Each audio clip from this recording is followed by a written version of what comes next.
Pastor Andi Simon itu, mujizat dari setan itu. Berarti mujizat yang dilakukan oleh Pastor Andi Simon menyembuhkan banyak orang, berarti itu berasal dari setan dong, menurut dia.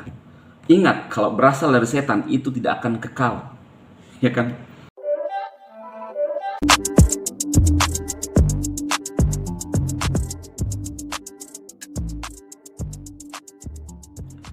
Shalom saudara-saudaraku yang kekasih di dalam Tuhan Yesus Kristus. Saya senang sekali kembali menjumpai saudara-saudaraku semua di dalam channel Pastor DHI. Doa dan harapan saya, saudara-saudaraku semua dalam keadaan sehat, baik, dan dipelihara sempurna oleh Tuhan Yesus. Amin. Kali ini teman-teman, saya masih ingin menanggapi pernyataan-pernyataan dari Pendeta Muriwali berkaitan dengan pelayanan Pastor Andi Simon. Ya. Kenapa? Karena saya pun merasa orang Kristen dan berhak untuk berbicara. Seperti Pendeta Muriwali juga mengatakan hal yang sama.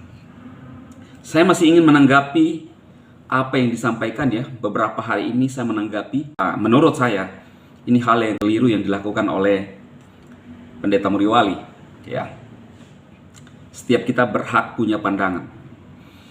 Jadi teman-teman seperti ini, dia selalu mengatakan atau mengeluarkan pernyataan-pernyataan bahwa saya tantang Pastor Andi Simon.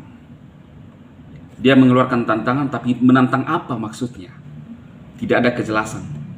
Lalu dia sering mengatakan bahwa tidak mau menerima ajaran-ajaran yang lurus pengikut-pengikut Pastor Andi Simon ini. Ajaran yang lurus seperti apa? Ya kan? Saya lihat videonya, dasarnya itu adalah dia mengatakan seperti ini di dalam Matius 4 ya, kalau salah Matius 4 ayat 23 ya teman-teman ya. Ya. Paling sering dia kumandangkan bahwa Tuhan Yesus berkeliling mengajar dalam rumah-rumah ibadat, memberitakan Injil, lalu kemudian melakukan mujizat. Nah, dia mengatakan bahwa setan Pastor Andi Simon menantang dalam hal apa? 3 hal ini dilakukan oleh Pastor Andi Simon. Mengajar, menginjil, jangan ditanya lagi. Dari terjadinya mujizat, orang-orang yang tidak percaya Yesus akhirnya bisa percaya Yesus dari mujizat itu. Menginjil apa yang Anda maksud? Apakah di dalam pikiran Anda bahwa kita menginjil itu face to face dengan orang, langsung berbicara tentang keselamatan? Kalau menurut saya, kita harus punya strategi. Apa yang dilakukan oleh Pastor Andi Simon itu adalah penginjilan, tetapi terjadi mujizat. Tuhan Yesus pun melakukan hal yang sama pada saat dia masih ada di dalam dunia. Jadi dia mengatakan, saya tantang. Justru saya ingin mengatakan kepada Pak Muriwali, pengajaran mana yang Anda rasa Anda mengatakan bahwa paling benar? Yang mana? Seperti apa pengajaran Anda? Kemudian penginjilan seperti apa yang Anda maksud? Kemudian di dalamnya mana yang Anda lakukan? Kemudian menantang-nantang Pastor Andi Simon.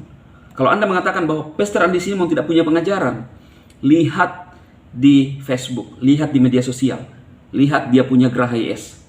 Jangan kita menghakimi seseorang dari pandangan kita yang kita tidak mengetahui seseorang. Ya kan? Ini adalah pernyataan saya sebagai orang Kristen juga yang ada di bangsa ini. Ya. Jadi kalau yang saya lihat sering membahas Pastor Andi Simon itu, pengajarannya itu yang menurut saya pengajaran yang menghakimi orang lain, merasa paling pintar dan merasa paling benar dari ajaran orang lain, ajaran denominasi yang ada di Indonesia.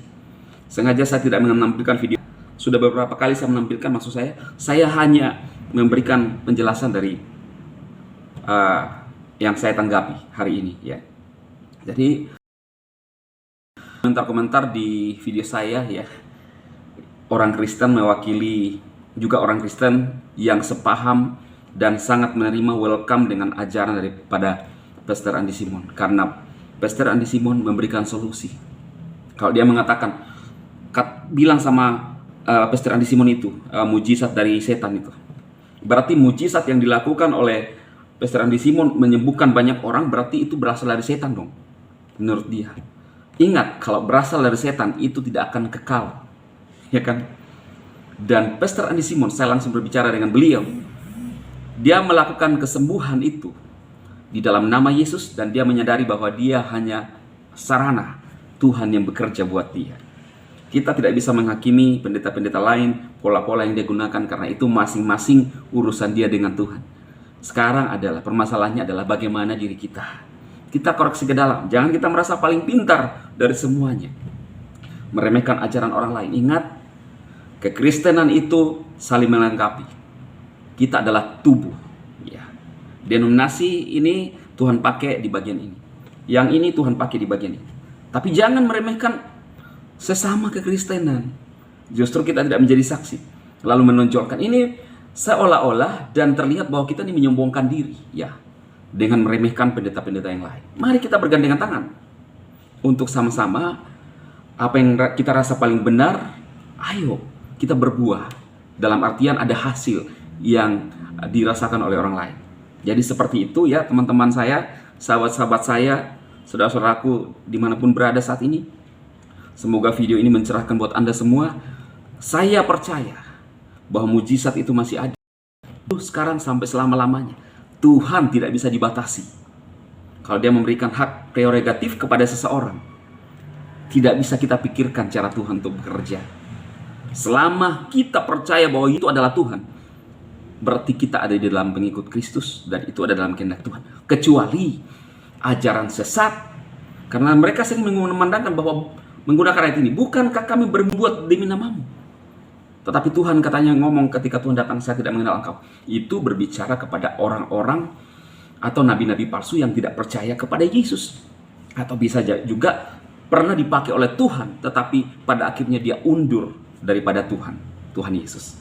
Jadi seperti itu pemahaman saya dan yang saya alami, teman-teman ya. Semoga video ini, semoga firman ini, tanggapan ini memberikan pencerahan buat saudara-saudaraku semua yang ada di media sosial, di YouTube, di Facebook, dan dimanapun berada, bahkan di seluruh Indonesia. Tuhan memberkati saudara semua. Amin.